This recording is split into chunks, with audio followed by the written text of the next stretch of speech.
5 वाजता मंदिर ओपन होणार होतं, पण अजून पूजा नाही झाली.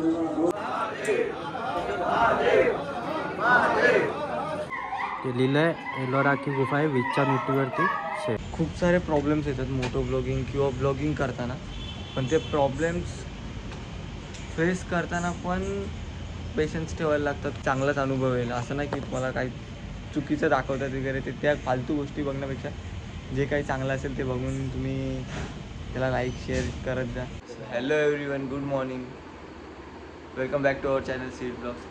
सकाळचे 3:45 वाजलेत आणि आता आम्ही तयारी करून चाललो आहे मंदिरात दर्शन घ्यायला, कारण लवकर गेलो तर चांगलं दर्शन होईल. असं ऋतिकने मला सांगितलं की शिवलिंगापर्यंत आपल्याला पोचता येईल. जर जास्त गर्दी वाढली तर जाता नाही येणार, म्हणजे तिथपर्यंत बाहेरून लांबून दर्शन देतात आणि मग परत. तर एवढं लांबून आलो आहे तर शिवलिंगाला हात लावून दर्शन घ्यायचं आहे, म्हणून लवकर उठून आम्ही चाललो आहे. जर तुम्ही पण आलात तर तुम्ही पण हेच करा. सो चला ब्लॉगची सुरुवात करूया.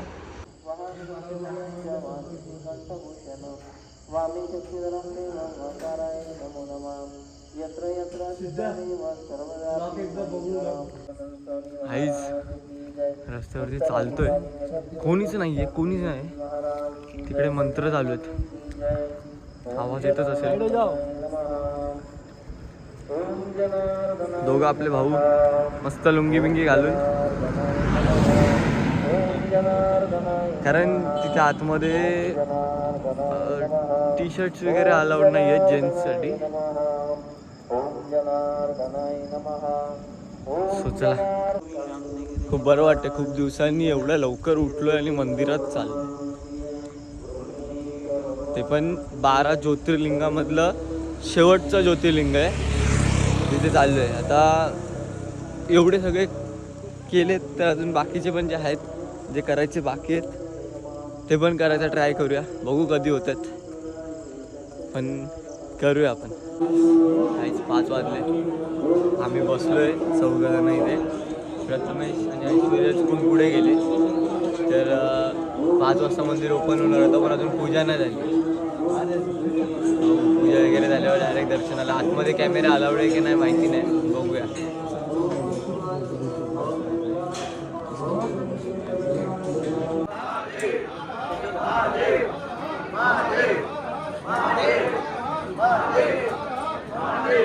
एका दगडामध्ये कोरीव काम करून बनवलेलं मंदिर आहे. कोरीव काम पण बघा किती एकदम मस्त, म्हणजे आताच्या लोकांना जमणार पण नाही मला वाटते एवढं. हे आता POPचा जमाना आहे आणि हे डोंगर फोडून बनवलेलं आहे. जे जाता नाही ना, अंगावरती कोणतेच कपडे नाही, म्हणजे खाली पॅन्ट वगैरे घालू शकता, पण टी शर्ट बनियन वगैरे काय घालायचं नाही. ते सगळं काढून आतमध्ये जायचं आहे. मध्ये गेल्यावर दर्शन म्हणजे असं दाखवू नाही शकत मी. इकडनं ज्योतिर्लिंग दाखवतो.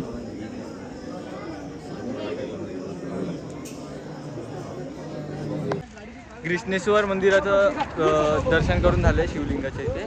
आता आम्ही पुढे एक मंदिर आहे जे की खूप म्हणजे प्रसिद्ध आहे. ते पण कोणतं आहे ते? कैलास मंदिर. कैलास मंदिर. एलोरा केव्स वगैरे आपल्याला लहानपणी सांगितलेलं आहे, वेरूळ लेणी, अजिंठा वेरूळ त्यातलं ते कैलास मंदिर त्याला नाव आहे. बघूया आपण काय आहे कसं आहे ते ना. इथे आलात ना तुम्ही का एंट्रीलाच तुम्हाला हे तिकीट घर दिसेल. तिथून तुम्ही 40 रुपयाची तिकीट काढून आतमध्ये दर्शनाला जाऊ शकता. इथून मला दिसतंय, पण उन्हामुळे कदाचित तुम्हाला नाही दिसणार. काय करतो दाखवायला, थोडंसं धुकं पण आहे त्या साईडला. चला आतमध्ये जाऊनच दाखवतो व्यवस्थित. फ्रंट कॅमेरामध्ये कॅप्चर होत नव्हतं म्हणून बॅक कॅमेरा चालू केला. लांबून बघितलं ना ते डोंगराच्या मधोमध असं समजत पण नाही आहे, जवळ आल्यावरती दिसतं एकदम किंवा मंदिर असं बांधलं आहे.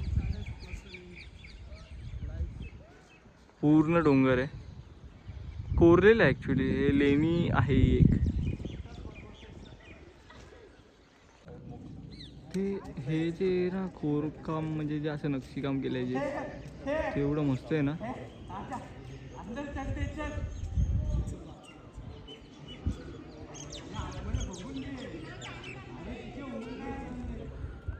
मंदिरात आतमध्ये प्रवेश केल्या गेल्या लगेच म्हणजे हे थोडं अशक्य वाटतंय की नक्की हे डोंगर कोरून बनवलं आहे का आणून चिटकवलं वगैरे. पण इतिहास तर हेच सांगतो की हे कोरून केलेलं काम आहे, डोंगर फोडून.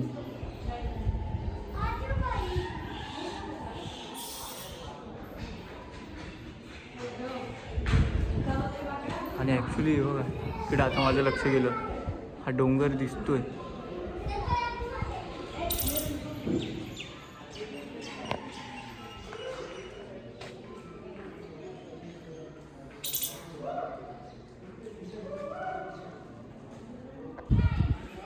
आता ना मला हे कॅमेऱ्यामध्ये दाखवायचं आहे सगळं, पण मी सगळं दाखवू नाही शकत कारण माझं असं होतं ना का मला स्वतःला बघायला कमी वेळ मिळतो. आणि एवढ्या बऱ्याचशा गोष्टी इथे केलेल्या आहेत ना मी, म्हणजे खरंच म्हणजे कधीतरी या, म्हणजे कधी तुमची काढा ट्रिप आणि या, मग ह्याच्यामध्ये तुम्हाला समजेल.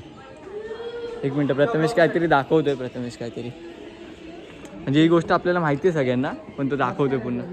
ओ माय गॉड, हो बघा फोटोशूट चालू आहे.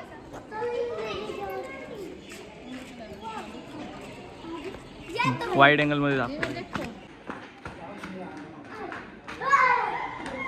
ते लिहिलं आहे एलोरा की गुफा आहे वीजच्या मिट्टीवरती सेम आली ना. आम्ही दाखवतो. हसतो काय?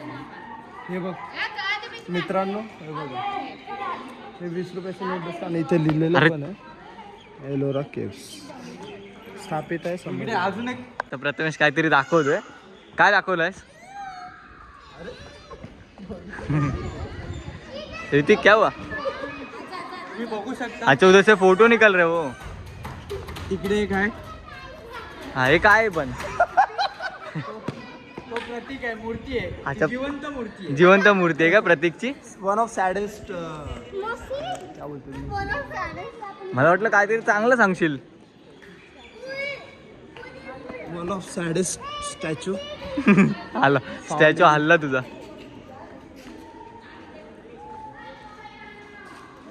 हा कम यार. हा तुम्ही बघू शकता हो हो हो हो हो. हे आहे ते रामायण आहे. वरतून चालू होते इकडनं लाईनप्रमाणे हे पूर्ण रामायण आहे या शिलालेखित. सांग ना, मी व्हिडिओ काढतो. पूर्ण नक्षीकाम आहे यार. व्हिडिओ काढतो काय? हे रामायण आहे. पाच चालू आहे देखते काय एक मला तिथे वरती जायचं, पण मी पाठी बघितलं वरती एंट्री बंद होती. ह्या मंदिराला आहे ना कलर वगैरे करायचं पण काम म्हणजे आपलं आत्ता कोणी केलेलं नाही आहे, हे अगोदरचं आहे. म्हणजे यार आताचे लोक काहीच नाही करत आहेत. जे केलं ना त्यांनी केली. खारुताई रामायण होतं, या बाजूला महाभारत.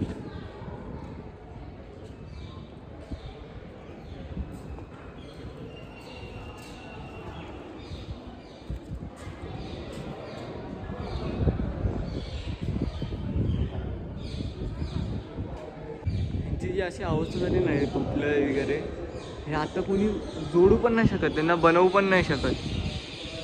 आणि जरी बनवलं ना तरी ते तसं वाटणार नाही जसं की ते अगोदर होतं.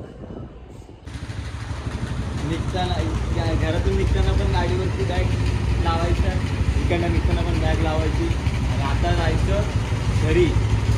तो रस्ता तेवढा मोठा नाही आहे, पण आम्हाला वेळ लागतो कारण आम्ही 10 किलोमीटर नंतर थांबतोय. तर आता असं नाही, आता ठरवलं आहे का जायचं लवकरात लवकर. तो बघूया, तुला बॅग बिग लावतो आणि डायरेक्ट गाडीवरच निघतो. तोपर्यंत एक येऊ. चला चला घरी जाऊया. आता आहे ना तू निघतोय कृष्णेश्वर. मला माहिती नाही मी नाव बरोबर घेतोय का नाही, म्हणजे बरोबरच आहे तसं. कृष्णेश्वर ज्योतिर्लिंग. सकाळी दर्शन घेतलंय, आता निघतोय. पण आहे ना तुम्हाला अंदाज आला असेल ऊन किती आहे आणि किती गरम होत असेल. टफ सिच्युएशन होऊन जाते. अशा ह्याच्यामध्ये. आता माझे फ्रेंड्स पुढे गेलेत, ते कुठे थांबलेत ते मला माहित नाही. मला त्यांच्या इथे जाऊन थांबायचंय. सो ट्रॅफिक झालं आहे. आज आहे संडे.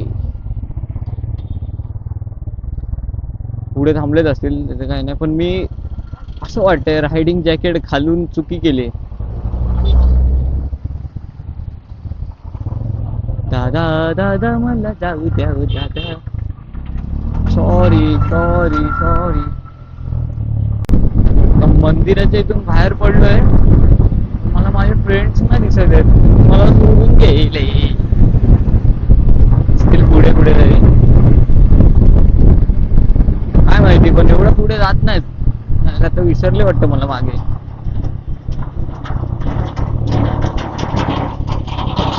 हो वाव, मोठं शिवलिंग. हे काल नाही दिसलं, ऍक्च्युली मंदिरच आहे ते, पण असं शिवलिंगासारखं बनवलंय. काल दिसलं नाही रात्री. चला बघू आता हे लोक कुठे आहेत. मीच रस्ता चुकलोय, लोक पुढे गेले आणि मी भटकलो. आता फोन करून विचारलं तर मला त्यांनी सांगितलं. मग आता मला लक्षात आलं की अरे हा, या रस्त्याने जायचंय. तर चला, पण रस्त्याची बघा काय वाट लागली. ओ खराब खराब. हायवेला पेट्रोल पंप दिसला तर मला समजलं का इथेच असतील हे लोक, कारण प्रतीकची गाडी रिझर्वला लागली होती. थोडासा पेट्रोल भरले जी म्हणून थांबले होते हे लोक. मग आता का आता रॉकेट म्हणजे मी एवढी गाडी फास्ट चालवत नाही. माझ्या गाडीची स्पीड 80 वगैरे असते, 80-90 वगैरे असते. एवढं लॉंगचं रनिंग असल्यावरती तेवढी स्पीड इनफ आहे. म्हणजे असायलाच पाहिजे तेवढी स्पीड, म्हणजे असतेच माझ्या गाडीची तेवढी स्पीड. समजलं ना तुम्हाला? ठीक आहे. एवढा मस्त वाटतोय ना, दोन्ही बाजूला झाडं, अजून एकदम असा सुंदर रोड. रस्त्याचे खड्डे नाही, काय नाही, ट्रॅफिक नाही. एकदम सुकूनवाला रोड होता, सुकूनवाला. आणि जर त्यात म्हणजे कालच्या सारखं वेदर असतं की पाऊस जर पडला असता तर आम्ही इथेच थांबलेलो आणि इकडनं फोटो काढत होतो. याच रूटला थांबून तिकडनं असे फोटो काढत होतो आम्ही. एवढं भारी होतं ना वेदर जेव्हा काल फोटो काढले तेव्हा. सिरियसली काय वाटत होता रस्ता. सॅटरडे संडे तो मी एन्जॉय केलाय. हो, कलेजे को ठंडक मिल गया मेरी. गाडीवरती जसं लावलं तर आवाज नाही येणार हवेमुळे. ब्लूटूथ लावलं का आवाज येतो बरोबर गाण्यांचा.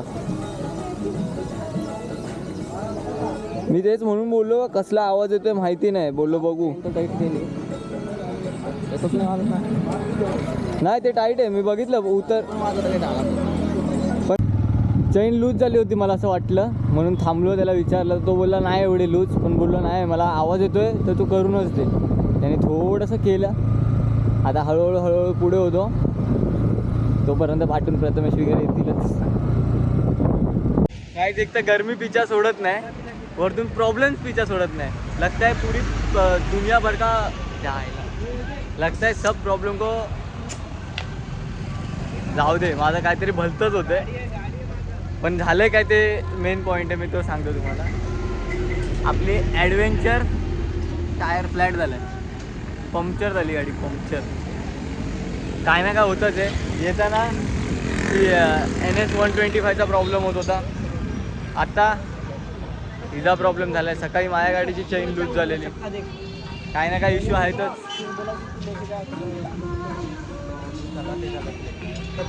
तर बघू आता, आरामात 1 तास तरी जाणार. म्हणजे आज पण आम्ही लवकर घरी पोहोचणार नाही, आज पण लेटच पोहोचणार. सो बघूया पुढे काय काय होतं अजून. ट्यूब टायरवाल्या गाड्यांचा प्रॉब्लेम. आता हे ते पंक्चर झालं आहे बनवून ॲक्च्युली, पण गाडीसाठी बघा काय स्ट्रगल केलं आहे. तिघं जण पकडून उभे आहेत त्या गाडीला. मिडल स्टँड नाही, प्लस ट्यूब टायर आहे. अरे हे इम्पॉर्टंट आहे ना, लोकांना समजलं पाहिजे. SD ॲडव्हेंचर देत आहेत, काहीतरी केलं पाहिजे त्यासाठी. ट्यूबलेस टायर पाहिजे. ट्यूब टायर देऊन बघा हे असे प्रॉब्लेम फेस करायला लागतात. एक्सपल्स मध्ये पण हाच प्रॉब्लेम. तुला ॲडव्हेंचर बाईकला ते काय करू पण नाही शकत एवढं. पकड पकड कर रे, पकडने की जरूरत नाहीये. आम्हा गाडी पडते. 1 मिनिट. यानंतर टी ब्रेक. मंद झाला.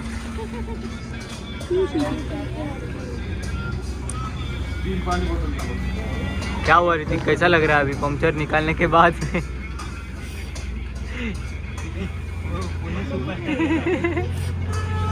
सुर के कॉफी पियो.